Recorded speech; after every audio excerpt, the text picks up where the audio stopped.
கோவையில் சாலிடாரிட்டி இளைஞர் அமைப்பின் 5ஆம் ஆண்டு உதய தின கொடியேற்று நிகழ்வு நடைபெற்றது.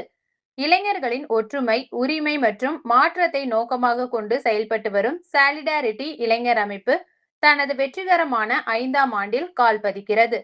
இதனை முன்னிட்டு கோவை கரும்புக்கடை பகுதியில் அமைந்துள்ள தலைமை அலுவலகத்தில் சிறப்பு உதய தின கொடியேற்று நிகழ்வு நடைபெற்றது.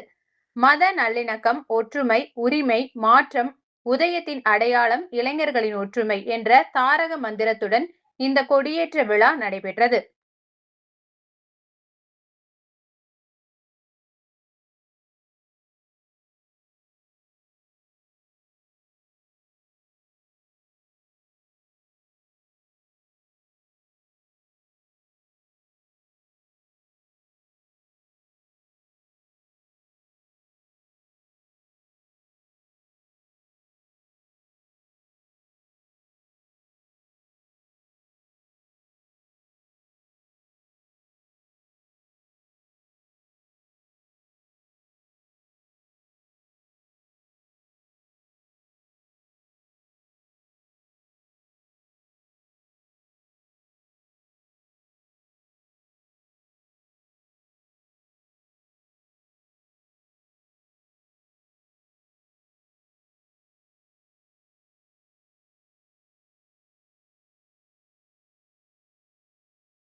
சாலிடாரிட்டி இளைஞர் அமைப்பு கடந்த 2022ஆம் ஆண்டு ஜூன் 12ஆம் தேதி தொடங்கப்பட்டது.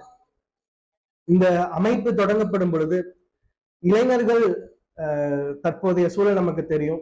இளைஞர்கள் போதை கலாச்சாரத்திலையும் இன்னும் பிற ஆபாசம் இந்த மாதிரியான ரொம்ப மோசமான சூழலுக்கு சென்று கொண்டிருக்கக்கூடிய இந்த சூழல்ல இளைஞர்களை நல்வழிப்படுத்தணும்.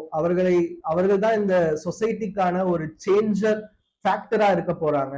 சோ அவர்கள் தான் இந்த இந்தியாவுடைய எதிர்காலம் அப்படிங்கிற அடிப்படையில இந்த இளைஞர்களை நல்வழிப்படுத்துவதற்காக வேண்டி, இந்த இளைஞர்களை இன்னும் சக்திப்படுத்துவதற்காக வேண்டி தொடங்கப்பட்ட அமைப்பு தான் சாலிடாரிட்டி இளைஞர் அமைப்பு. இது தமிழகம் முழுவதும்